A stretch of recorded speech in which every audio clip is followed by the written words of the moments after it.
Hi everyone, my name is John. Welcome back to my channel for another book review. This time of a book I read in February.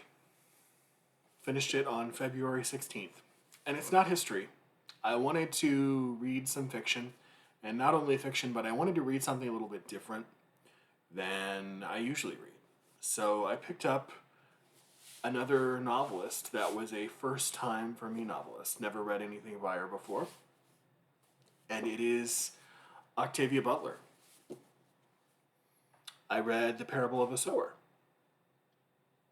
I just wanted to talk a little bit about it. So straight up, at the beginning, this review contains spoilers. Probably all the spoilers.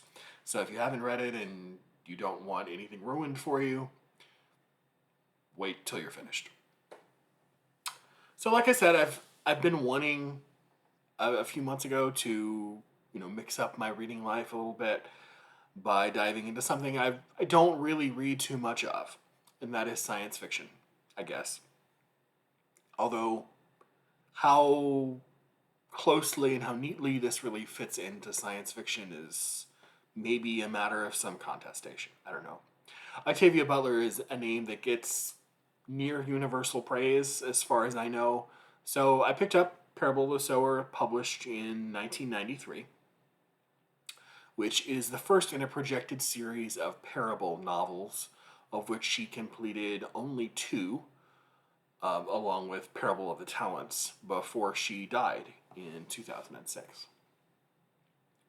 So the Parable of the Sower is a dystopian odyssey of a young girl named Lauren Olamina, and she's an African American teenager living in the United States.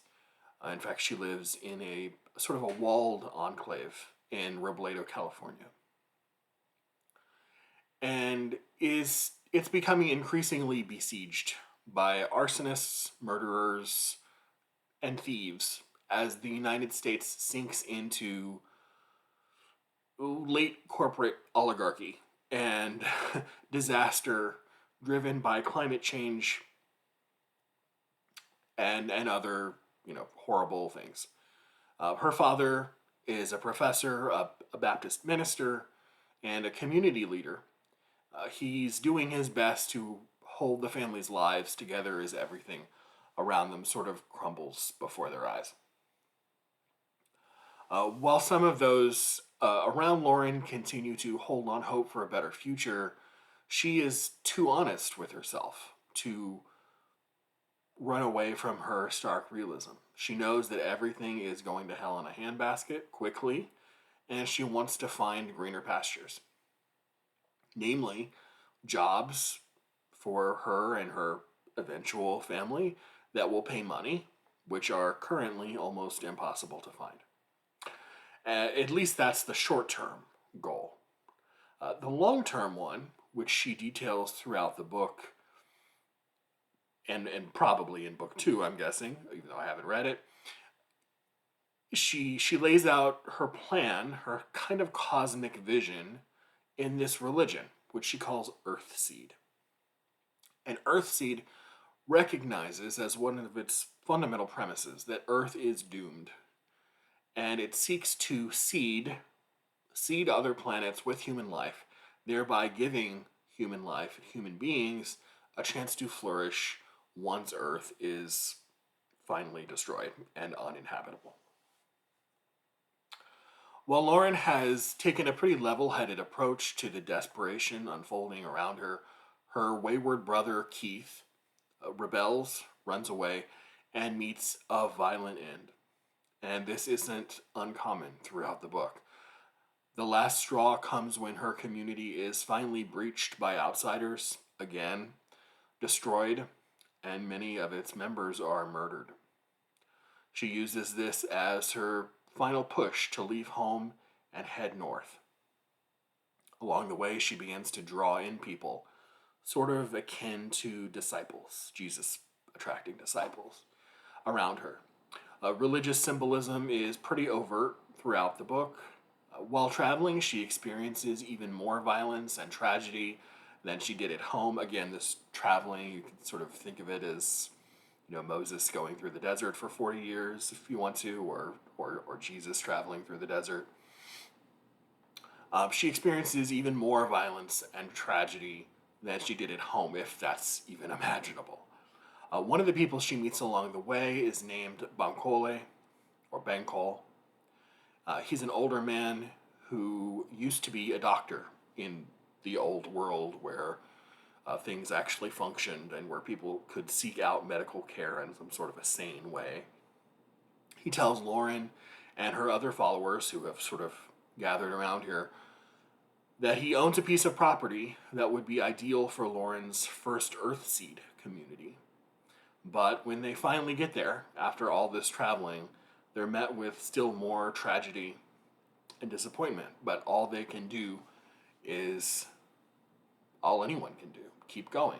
Keep persevering. I have no reference point for what science fiction should look like I said, because I don't read a lot of it. So I'll just start with what I admired about the book. I love the idea of a young black girl as a figure who creates her own ideas about religion or human salvation.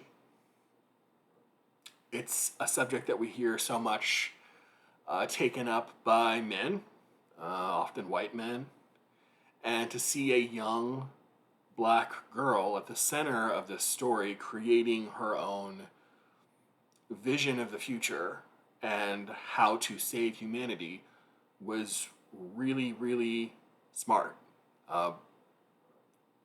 different and fresh and new. It must have seemed even more so 32 years ago when the book was first published. She even, Octavia Butler that is, even inserts Earthseed scripture as epigraphs to open each of the chapters, hinting that the book will later be used as a kind of testament or gospel or Bible for future Earthseed communities and future books in the series. But I think the mediocre about the book kind of outweighs the good. Lauren's religion, Earthseed, is a husk of an idea. It is unformed and overly simplistic. Not just simple, but simplistic. Nothing about it has been really developed beyond its first stages. What's there is basically the idea that God is change and that human beings are entangled in an interdependent relationship in which each can influence the other. And it's presented on a level that makes it seem, like I said, simplistic and almost cartoonish. It's the perfect example of what philosopher Daniel Dennett calls a deepity. To the extent that it's true, it's trivial. And to the extent that it's profound, it's false. For example, you can take almost any bit of Earthseed scripture, and I'll show you what I mean by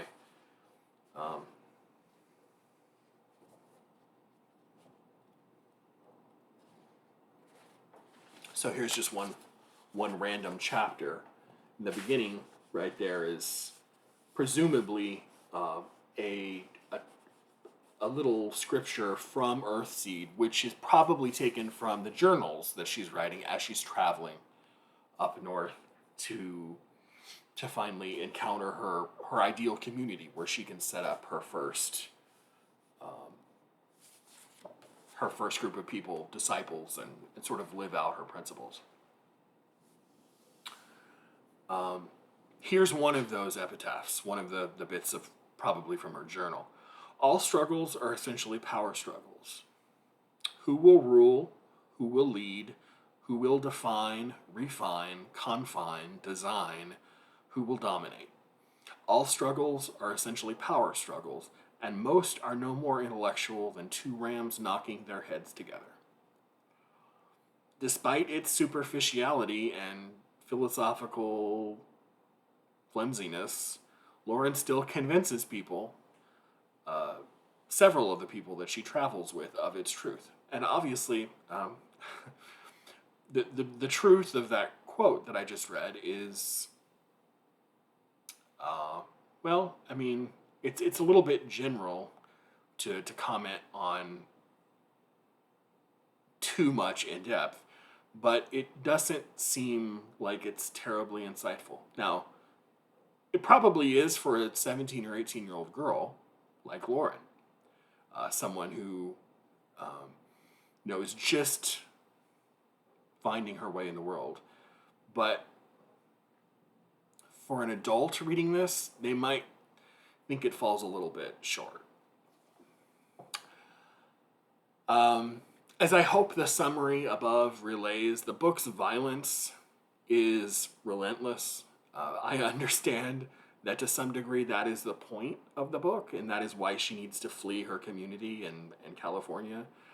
But as the book went on, especially after they left Robledo and headed north, the violence began to feel just not only extreme but gratuitous. There was contrived violence. There is violence that serves a purpose, even in excess, and I can enjoy that to an extent, if the purpose is there. But when it's just for shock value, it starts to dull the senses. And that's when I start to zone out and lose interest.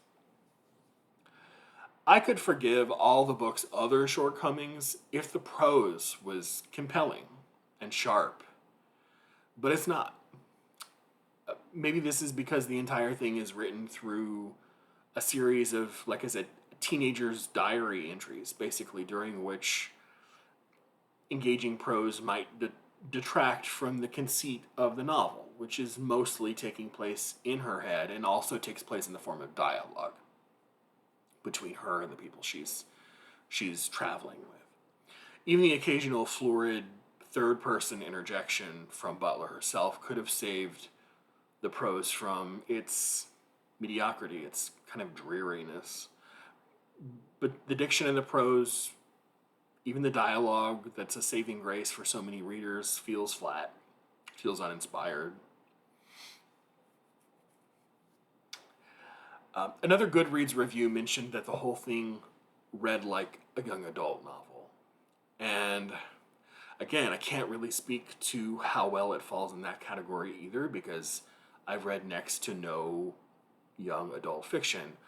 But hearing that descriptor really rang true with me, because it seems like something that someone in middle school or high school would really, really be attracted to and would even get them interested in reading.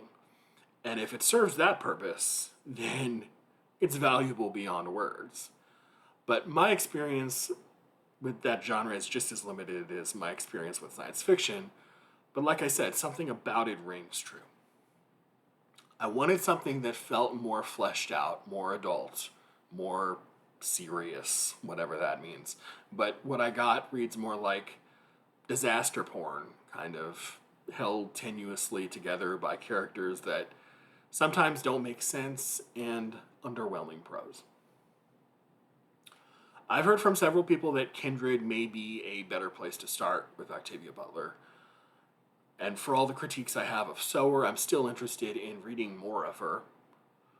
It wasn't horrible, it was just underwhelming. So let me know, anyone out there who's familiar with her work, and if you are, you're certainly more familiar than I am. Is the second Parable novel better than the first? Is Kindred a good place to go after this? I do have Kindred, but I don't have the second Parable novel yet, I think. So if you have any recommendations about what I should read by Octavia Butler next, let me know. Leave me a comment. And I'll be glad to read more of her. But this one was just not quite what I was expecting it to be. But it definitely has an audience, and I think a younger audience who's interested in ideas and thinking outside of the box and pushing against the grain might really love this. And like I said, if it speaks to an audience like that, it has served its purpose as a book, I think. This is Parable of a Sower by Octavia E. Butler. I'll see you soon with another video.